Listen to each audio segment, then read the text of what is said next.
Hi, welcome to Get Used to It. I'm Sheila Kuehl, and I guide you professionally through these shows so that you'll know what the heck is going on in America. I think that's always a good thing to know.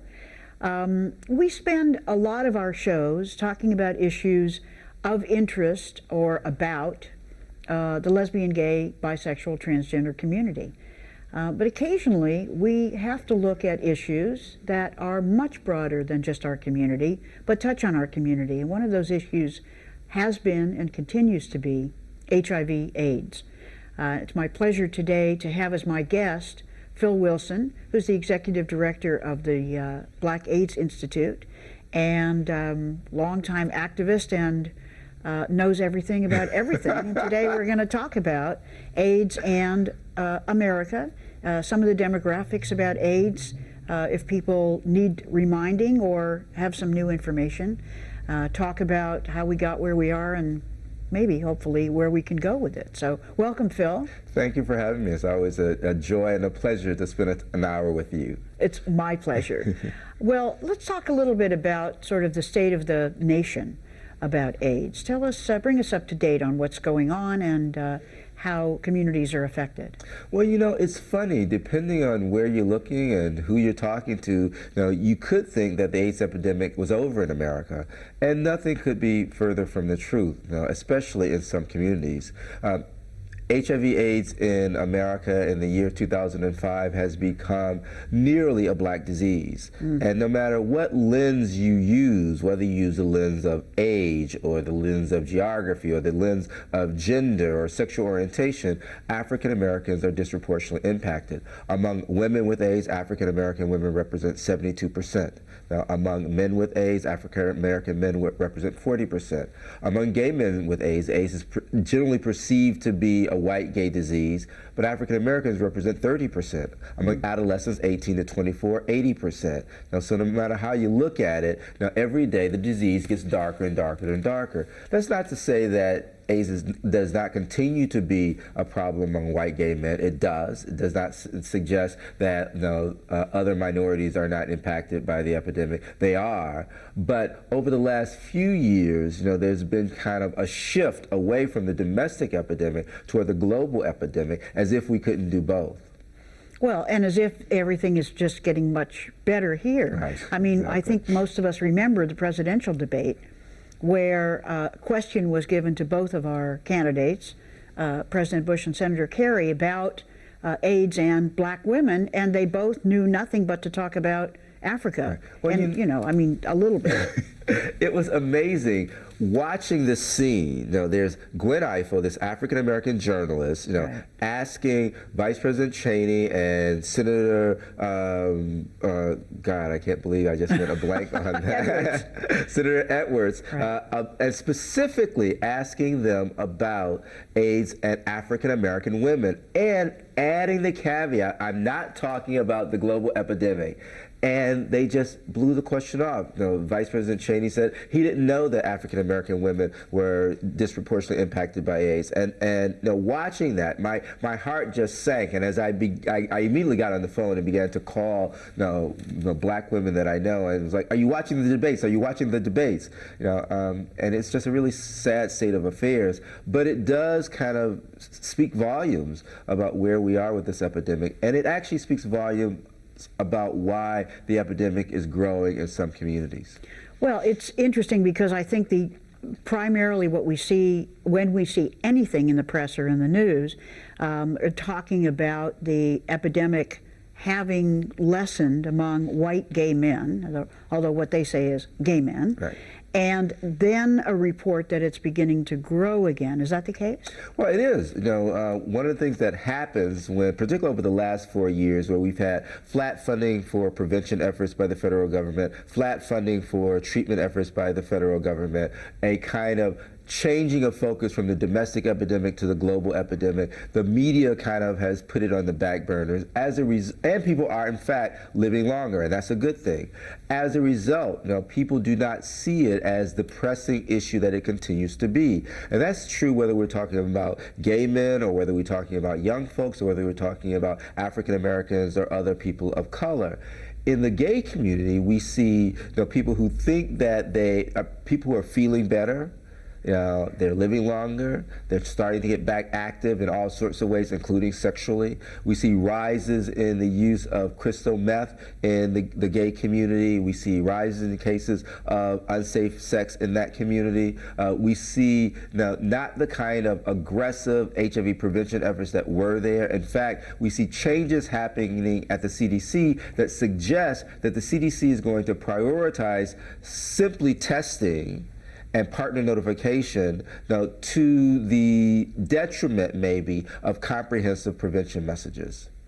So, well, it seems as though the current government and the CDC has been reluctant to do appropriate messages, because messages often that get to people seem a little racy for this government, I think. And yet, what do you attribute the use of crystal meth and the concomitant sort of ignoring safe sex to? I mean, I think part of it is fatigue within the community, but to be completely honest, I think that people forget that the gay community today is a different community than it was 5 years ago, and a different community than it will be 5 years from now. People come into their sexuality every day. Right. So the men who we were teaching safe sex messages to 5 years ago are 5 years older. And there's a whole new group of young gay men out there who weren't in the room when we were having those conversations. And as a result, we think that we've done, said that, done that, when the truth of the matter is there's a whole group of folks that we've not spoken to. As a black gay man, I know that you've often been kind of not torn, but facing both communities, sometimes to your own detriment in each of them. It's kind of like telling the gay community, you got to pay attention to this stuff about racism, and telling the black community, you got to pay attention to this stuff about homophobia. But it's interesting coming together in a sense in the problem, in the epidemic, in the AIDS Holocaust. Absolutely.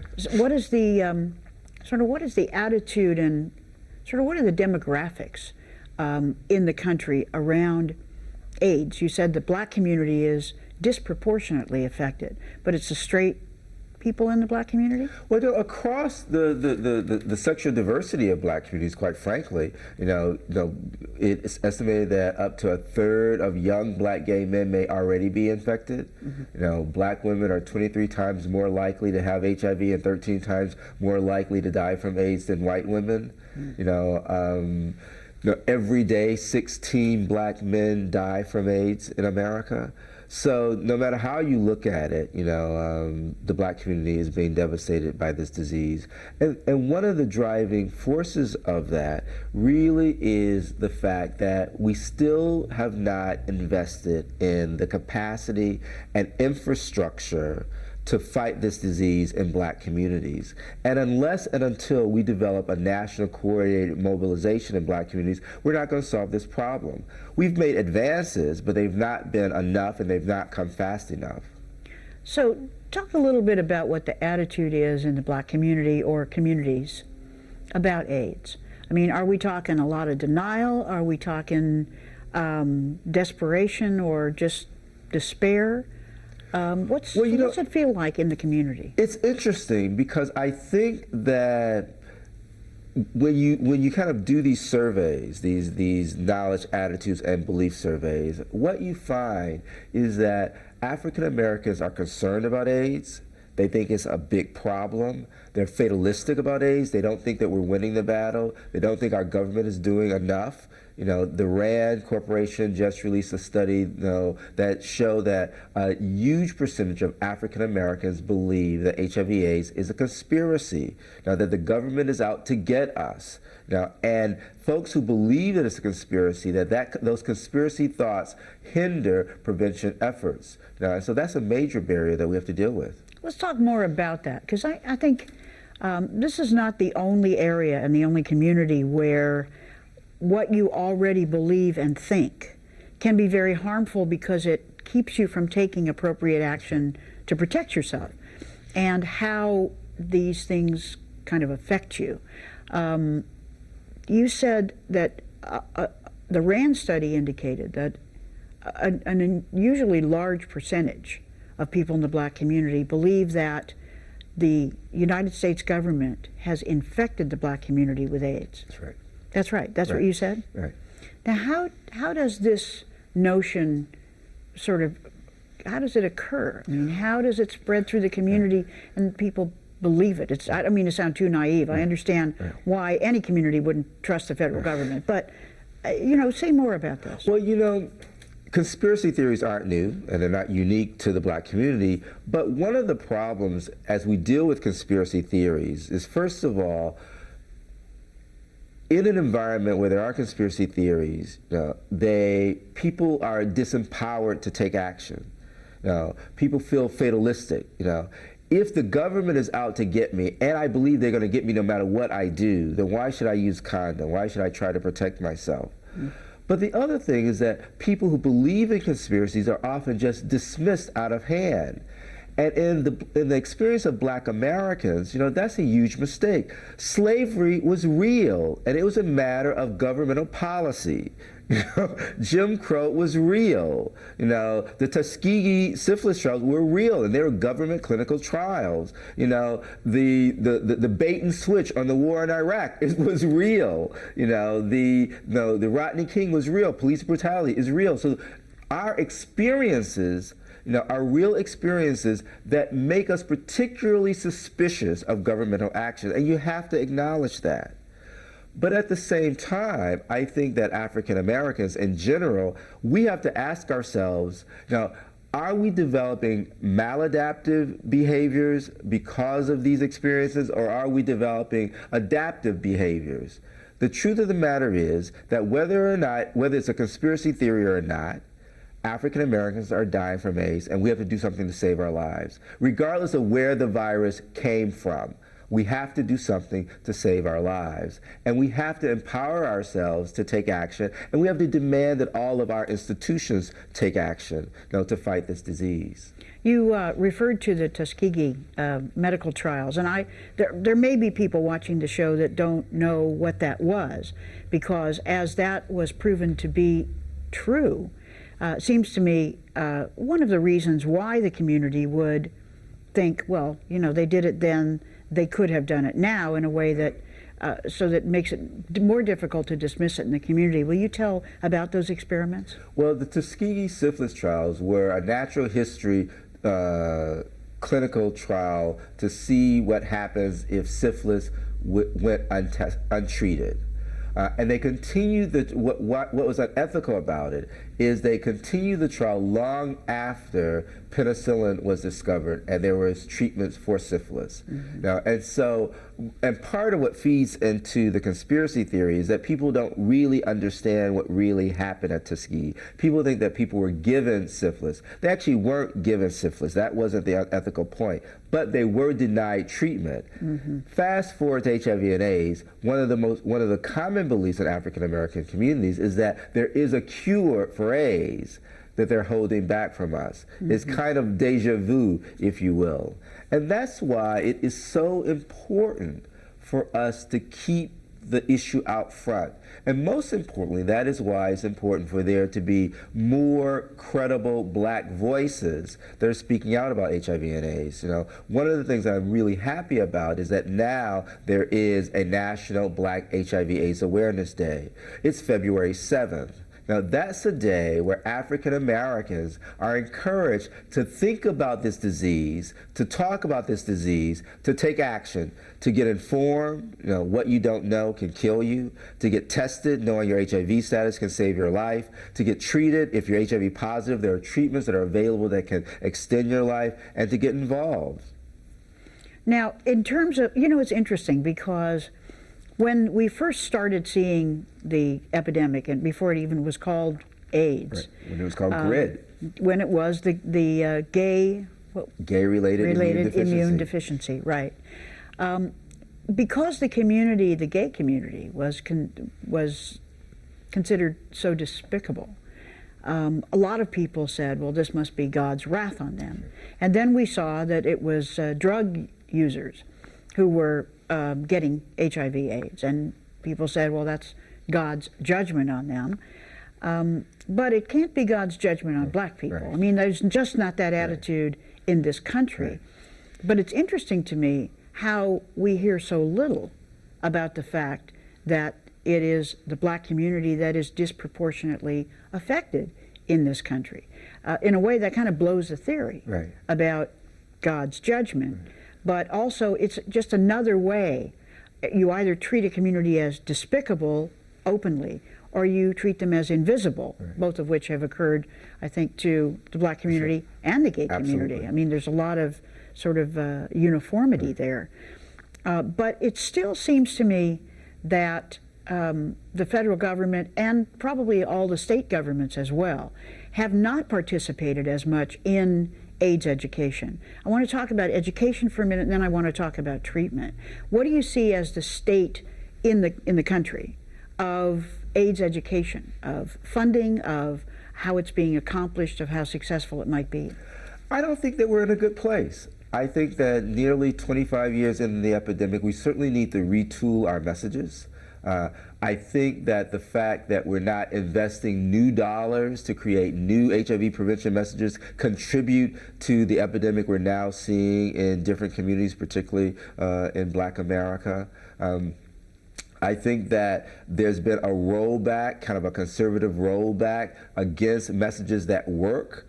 You know, we now have scenarios where it is difficult to create messages that resonate with young black folks who live in urban America, because those messages offend the sensibilities, you know, of old white men in Washington, D.C. You know, and I think that that's a huge problem. I think that we should look at HIV and AIDS as the health disaster that it is.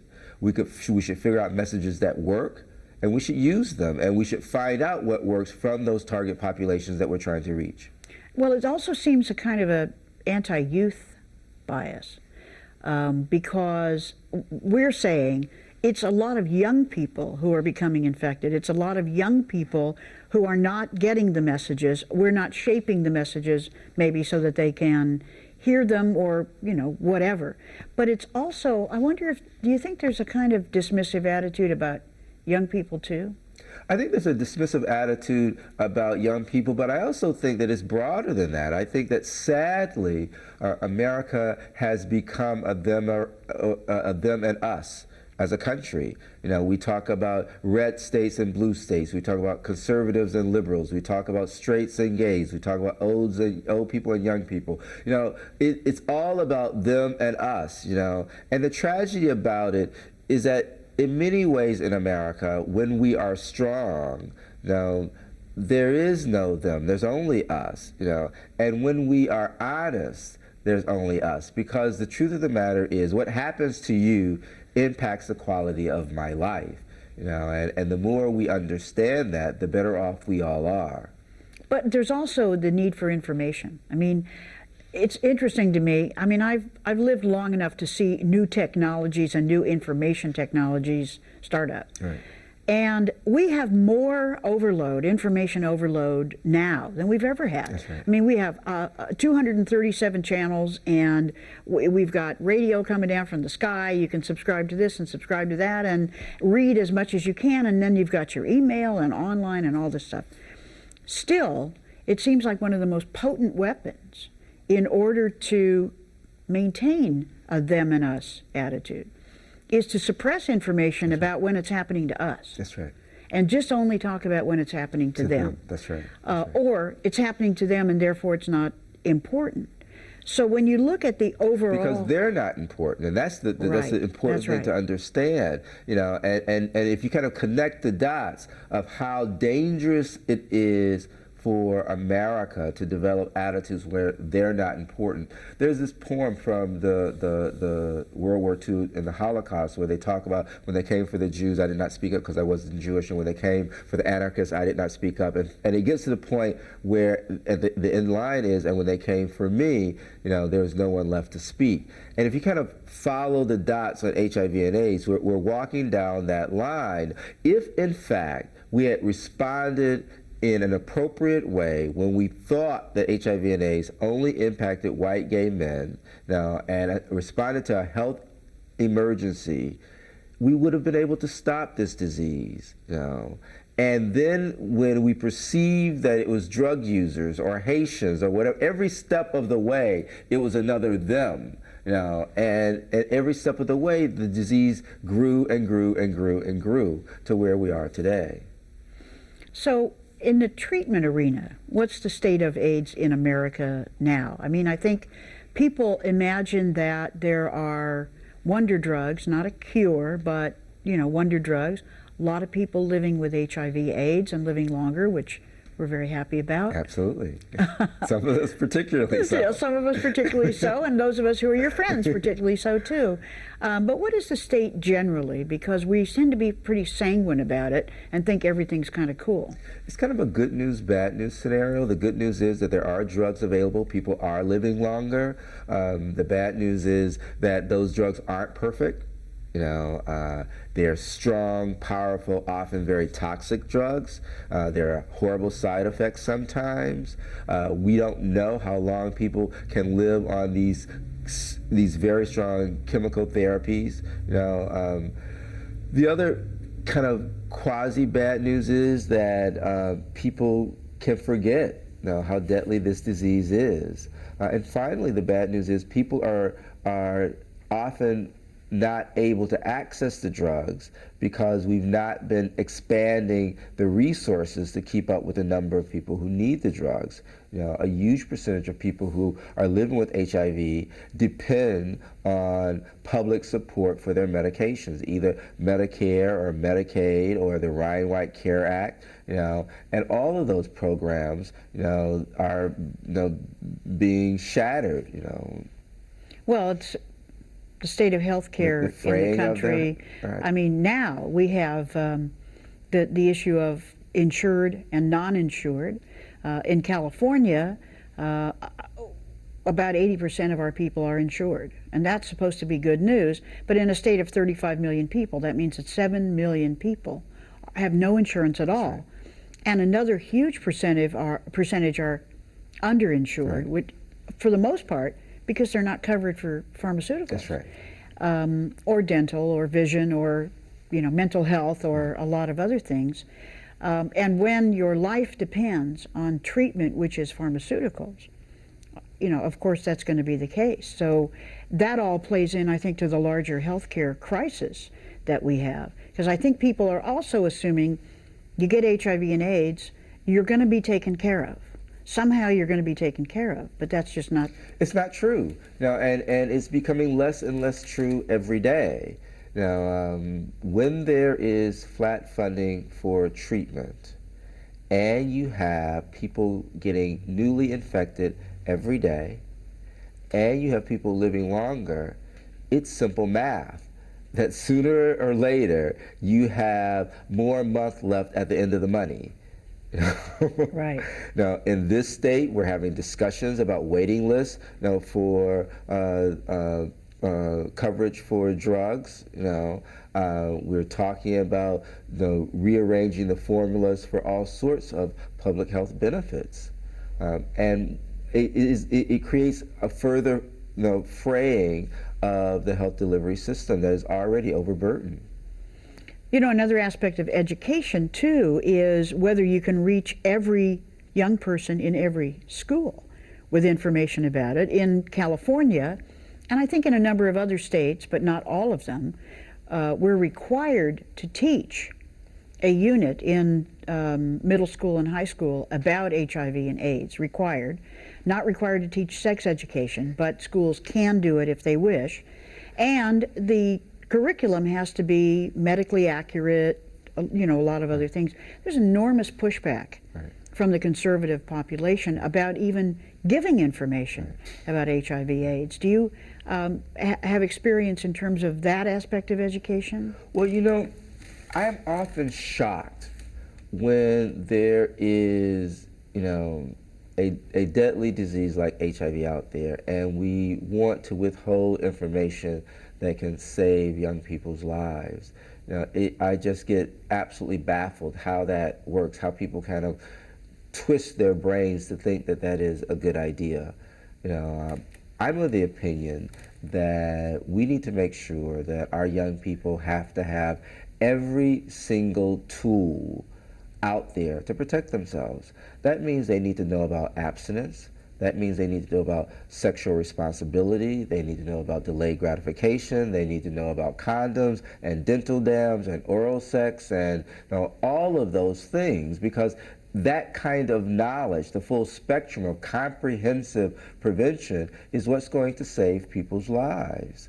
And while we can play the game that it's not going to happen to me, or it's not going to happen to my child, it will. It happened to me.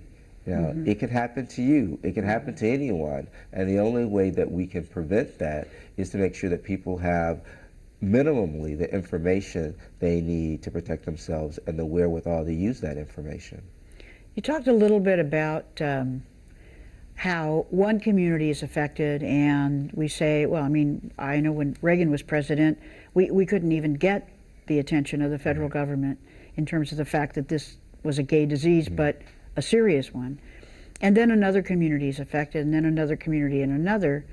But let's expand a little bit on that and talk about how we got to where we are, both in the overall sort of American scene, and especially, I think, in focus on the Black community, because that's the latest information, and also it seems like the most widely spread now. Right. Well, it's kind of the coming together of two forces that kind of got us to where we are. Now, on the one hand, nobody wanted to talk about AIDS. The Black community certainly did not want to talk about AIDS. No, the Black community didn't want to take on yet another burden around this thing. The gay community was working understandably to make sure that people were focusing, and the way to keep people focused was kind of to mobilize the community. And so you have this one group of folks who were being impacted by the disease, that were in denial and kind of running away from the facts. Then the face of the disease was really all about this other group of folks, so that kind of supported the two things. And so we saw the caseloads rise in Black communities when people weren't looking. And so now we have a huge epidemic in Black communities at a time when we really do not have the kind of focus that we once had on the disease. Now, the Black AIDS Institute has recently released a report called the Now is the Time, the State of AIDS in Black America, where we talk about what is happening in Black communities all over this country, and how HIV and AIDS is devastating our communities, and what are the policy and political implications, and finally, and most importantly, in my eye, what do we need to do about it? Well, Phill, one of the things, a couple of years ago when we looked at this issue of AIDS, one of the guests on the show, I can't even remember now who it was talking about the infection of women in communities of color, partly because men who were bisexual but didn't identify as bisexual wouldn't face that and were infecting women. I mean, I don't want to do this us and them either. But can you talk a little about whether that was sort of mythology or how women began to be infected? Well, I think, in the Black community, the phenomenon is called men on the down low. And what's interesting about that phenomenon is that people were led to believe that it was a uniquely Black phenomenon. And obviously it wasn't. Can anyone say Governor McGreevey, for example? But separate from that, the way the discussion was handled, I think, was harmful. Because in that discussion is one of those places where sexual orientation and race kind of conspire to do overall harm. People are not talking about why it might be difficult for young Black men who discover that they're attracted to other men to disclose that in their communities when you have hostile communities. Right. Now, at the same time, nobody wants to talk about why black women who, when you poll, when you do surveys, show that most black women, particularly in the age range that we're talking about, the 24 to 34, 24 to 44, know that HIV and AIDS is out there. Now, they know that it's sexually transmitted, and why aren't they able to kind of protect themselves, to the same degree as other communities? There are all these factors that kind of go into play there. On the one hand, homophobia is an issue that makes it difficult for young black men to kind of disclose, their same gender attraction. And so they go through these processes that do harm to themselves and potential harm to their partners, whether their partners are male or female. At the same time, nobody was talking about AIDS in black women at all. It's kind of the damage was done because of the invisibility. Right. And we have issues where the self-esteem of black women was being attacked, and all of these issues that create kind of a perfect environment for HIV transmission.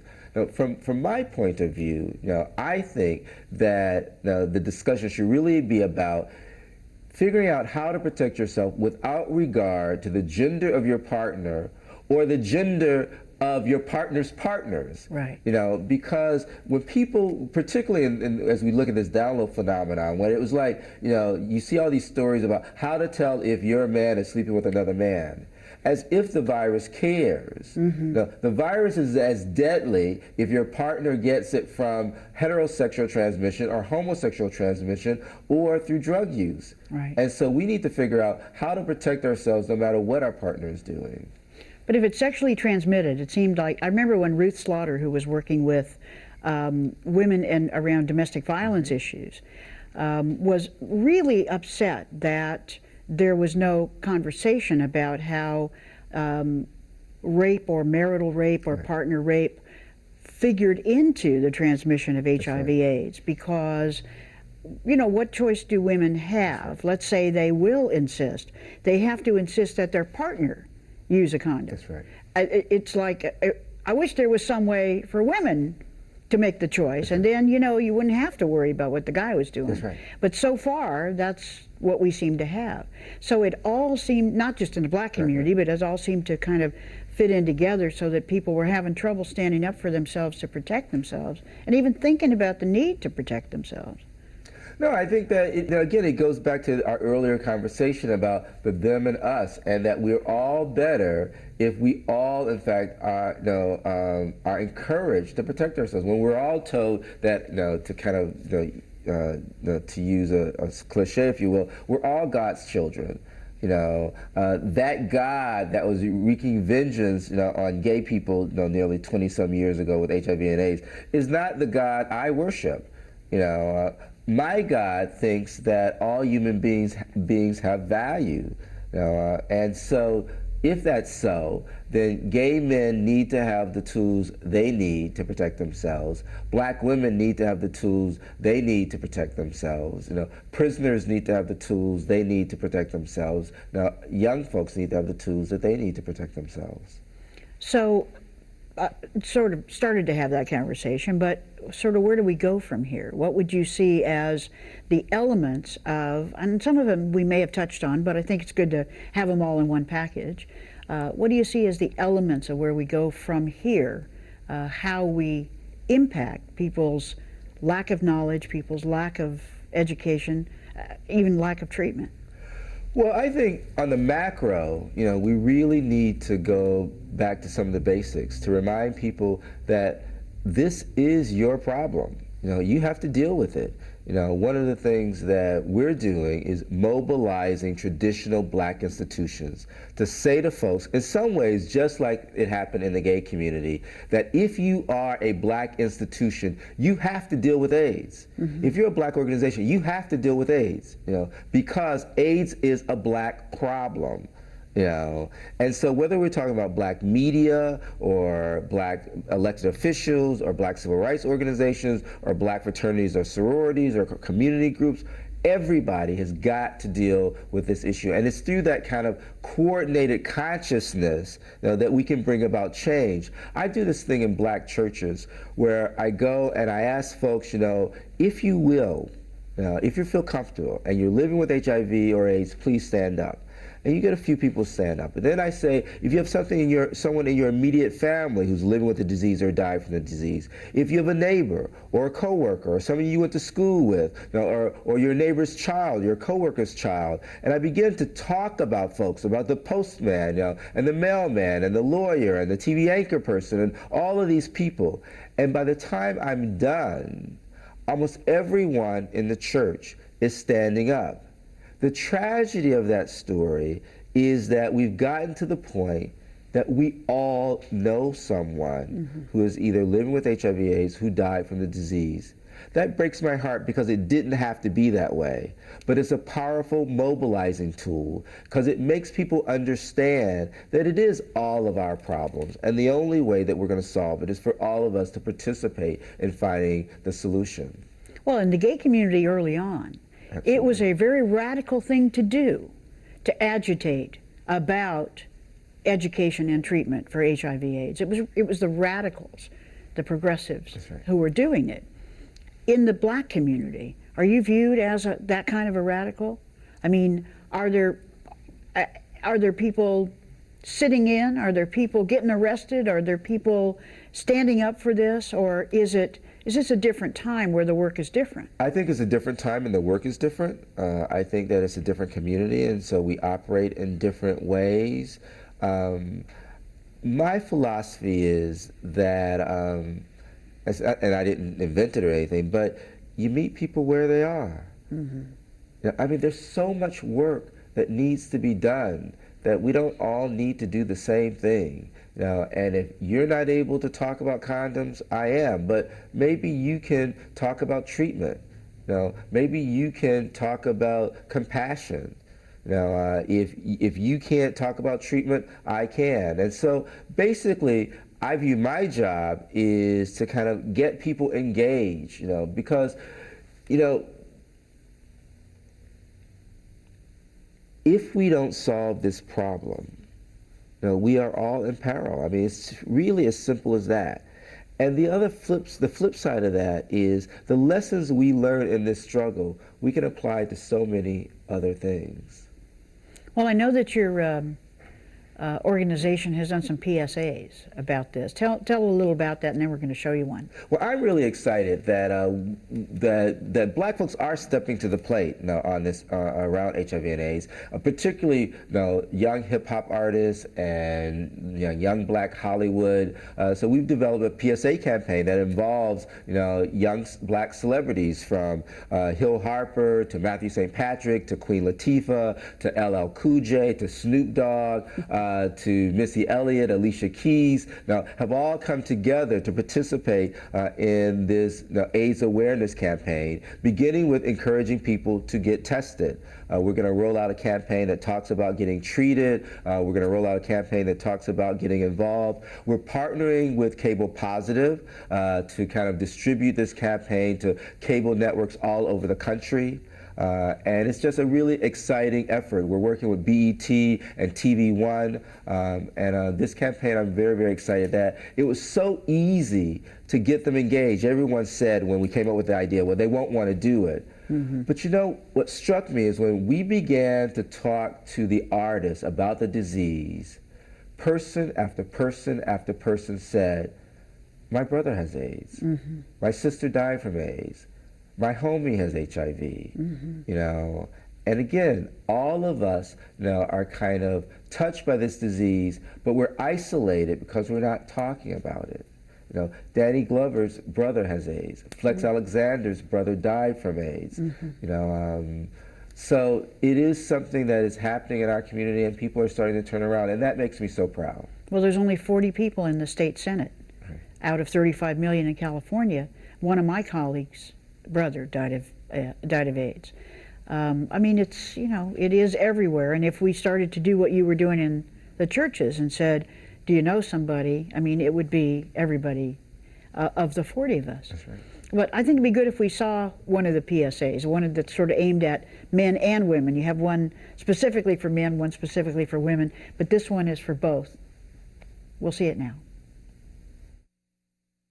There's a saying that goes, when America catches a cold, black folks get pneumonia. You know what? That's exactly what's happening with HIV. Over half of the people infected with HIV and AIDS in this country are black. HIV happens to us more than it does anybody else. And you can put an end to that just by simply getting tested.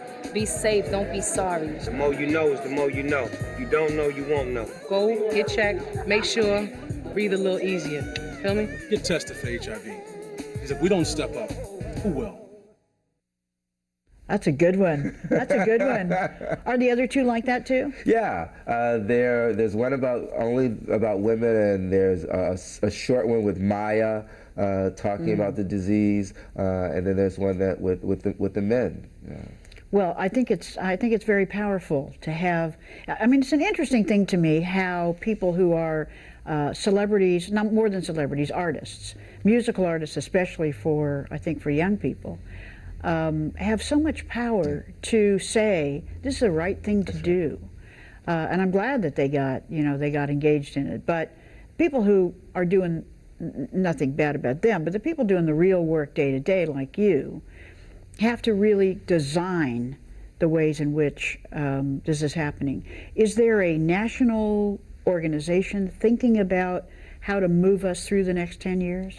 Actually, there is. The Black AIDS Institute, of course, is working on mobilizing in black communities. We are part of a coalition of organizations that includes the National Black Commission on AIDS, BLACA, which is based in New York City. Its executive director is Deborah Fraser Howes. It includes the Balm in Gilead, which focuses on black churches, and its executive director is Pernessa Seal. The Magic Johnson Foundation, and CASA, which is a coalition of AIDS service organizations that have African American executive directors. We have all come together to form a group called the National Black AIDS Mobilization.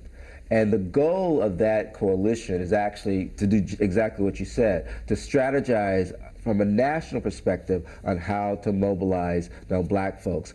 And you're right about the power of celebrity, but the power of the individual, and the everyday person. Earlier we were talking about young people, and one of the campaigns that we're engaged in involves students on historically black college campuses.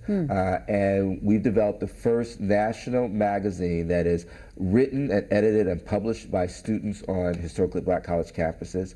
And they have launched a campaign, a t-shirt campaign called Got AIDS. The front of the t-shirts ask the question, got AIDS, kind of like the Got Milk commercial. And the back of the t-shirts ask the question, how do you know?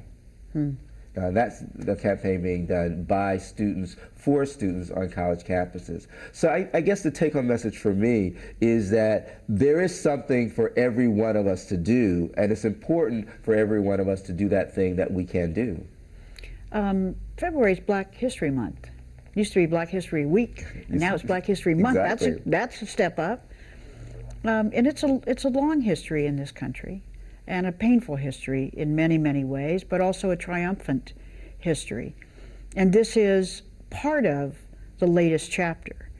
It seems to me that the community, like many beleaguered communities, has overcome a lot of this, or just, lived with it. And has taught us a lot. I mean, I remember when we were talking just about the gay community and how the gay community was fighting AIDS, and you were deeply involved in that effort, how the community not only was taking care of its own, but in many ways was setting an example about how to articulate the issues, how to fight for the issues. What do you see, I'm just going to ask you because you know the answers to virtually everything. What do you see as in the experience of the black community over the past 200 years here that will help that community get through this issue as well? That we know that we're going to survive. We have a rich history that tells us that we're going to survive. And we have survived because we fundamentally understand that everybody counts. that we don't have anybody that we can spare. And if the black community has any power or lesson that I would wish upon all of America, it would be that lesson, that we don't have anybody to spare. All of us counts, and that's the only way that we're going to survive. And I know that, Dr. King emphasized telling the truth. He was about a lot of good stuff, and he became part of all of our lives. And to me, one of his most powerful messages was about telling the truth, writing from jail. I mean, his letter, which was just published on the occasion of his birthday again, a lot of people, they know the I Have a Dream speech, but they don't know this letter. And it seemed to me that in his very firm but respectful way about issues, he really emphasized telling the truth. And it seems to me that's a lesson in this area as well. Well, because the truth is the only way. The cliche, the truth will set you free, is very, very true. Not to be redundant with the phrase, but we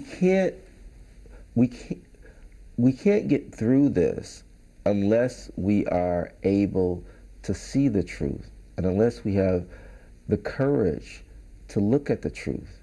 Because by looking at the truth, we see our way through it. We figure out what we have to do. And for far too long, particularly in black communities, but not just black communities, AIDS has been one of those things that we've not been willing to look at. We've not been willing to tell the truth. We've not been willing to say, our community has as much sexual diversity as any other community.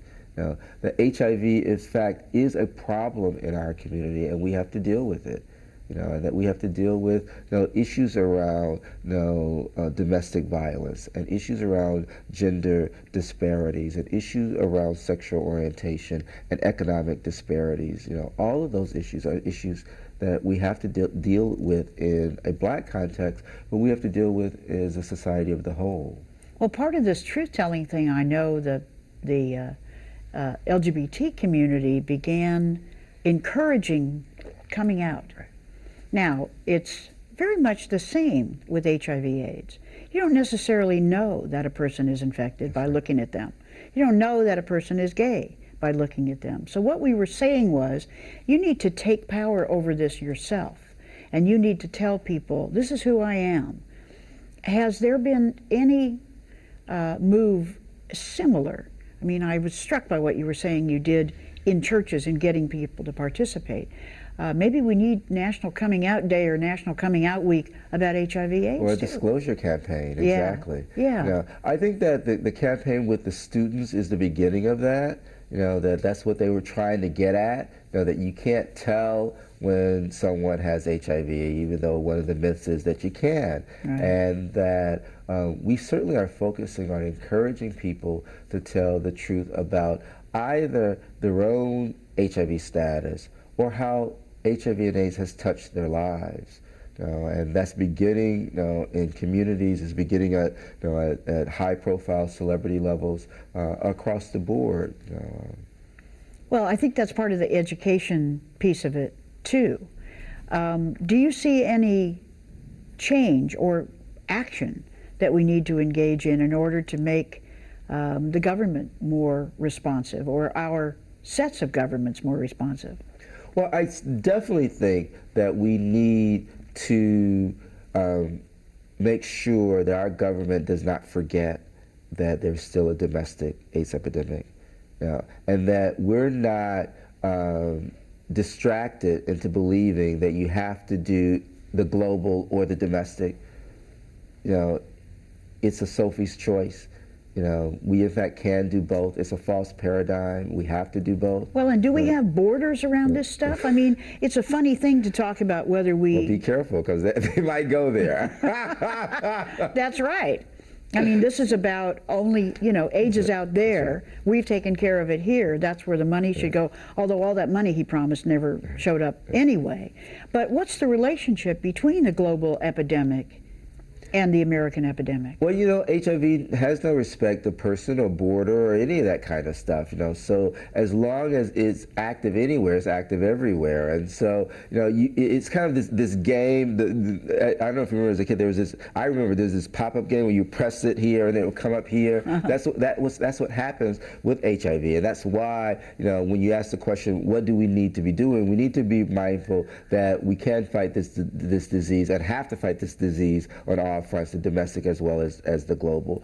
I think that we need to pay attention to the demographic shifts that are happening with the disease as it impacts the domestic epidemic. I think within Black communities in particular, we have to take responsibility for ending this disease in our communities. And I think particularly for the gay and lesbian community, I was in those rooms when we said that we were not going to stop until it was over. You know, and you know, a few drugs that work some of the time for some of the folks, you know, does not a cure make.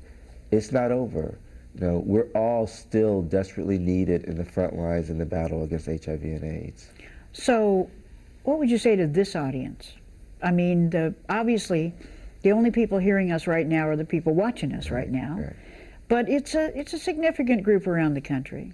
So, to each individual that's watching, what would be your advice or your request or your demand? What should they do? I would say, first of all, to get back into the fight. I mean, so many folks have left the fight. You know, it's not over. We have to keep our promise to be there until it is over. Certainly, to re-energize and to mobilize and to get back active. You know, to hold our government accountable. You know, it is our government. You know, it really is. It's our country. You know, and I'm sorry, you don't get to abdicate that responsibility by, you know, buying a bumper sticker saying "not in my name." You know, we have to be engaged every step of the way over the next 4 years or 8 years or 12 years or whatever. Now, it doesn't matter, you know, who's in the White House or who's the head of the Senate or who's the head of the House of Representatives. You know, it is our house. You know? No, it's the people's house. You know, and so we need to make sure our voices are heard, and we need to hold our government accountable. What about individual action? I think individually, folks need to make sure that they continue to protect themselves. Now, if you're not HIV positive, you have a responsibility to make sure that you don't get infected. If you are HIV positive, you need to make sure that your virus stops with you, that you don't infect another person. Now, and all of us need to make sure that we keep this issue in its appropriate place, that we keep talking about the disease individually. You say get tested to them too? Oh, absolutely. Everybody, you know, should get informed, know the facts. Everybody should get tested. Everybody should, you know, get involved. So do you feel hopeful? I'm always hopeful. You know I know that, you know? Phill. I'm always hopeful. I know, but you have to say why, because, you know, sometimes, I mean, I don't know really who's watching the show, but there may be some people that are saying to themselves, you know, that's easy for him to say. You know, look, he's sitting there all successful and everything, and he thinks a good deal of himself, but I don't know about myself. But they don't know your history, and, you know, and where you came from and your own struggle, and that you have been hopeful, but you've also made some of that hope happen. Tell me why you're hopeful now. Well, I mean, I'm hopeful because I was supposed to be dead 22 years ago. No, 24 years I've been living with HIV, you know, 14 years with full-blown AIDS, and I'm still here. You know, hope is an important tool in the HIV arsenal. I'm hopeful because, you know, I don't know, my friend Shirley Ralph says, every day above the ground is a good day. And no matter how bad it gets or can get, the fact that we're still here and we can still say no, or we can still turn it around, we can still win, that makes me hopeful. No, I'm hopeful because I worship a God that is a compassionate, caring, loving God. You know, that makes me hopeful. You know, I'm hopeful because I really do believe, you know, in America, in our, goodness, and despite the way that gets twisted every single day, and it makes me crazy. And I'm not talking about, that kind of imperialistic, America. I'm talking about kind of the promise of America. Maybe it's a promise that we've not been able to meet yet, but that makes me hopeful because it's a promise that's there.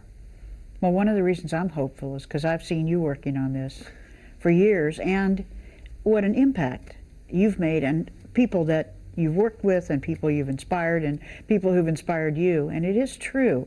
I feel very much the same way. During the Vietnam War, when there were bumper stickers that said, "America, love it or leave it," I made a bumper sticker that said, "America, if you love it, you work to fix it." That's right. And we're participants. That's right. And you're participants too. We're really happy that you joined us for this show. I want you to remember that this is a serious, serious epidemic in our country, in our communities, in the Black community. I don't want you to get used to it. I want you to do something about it.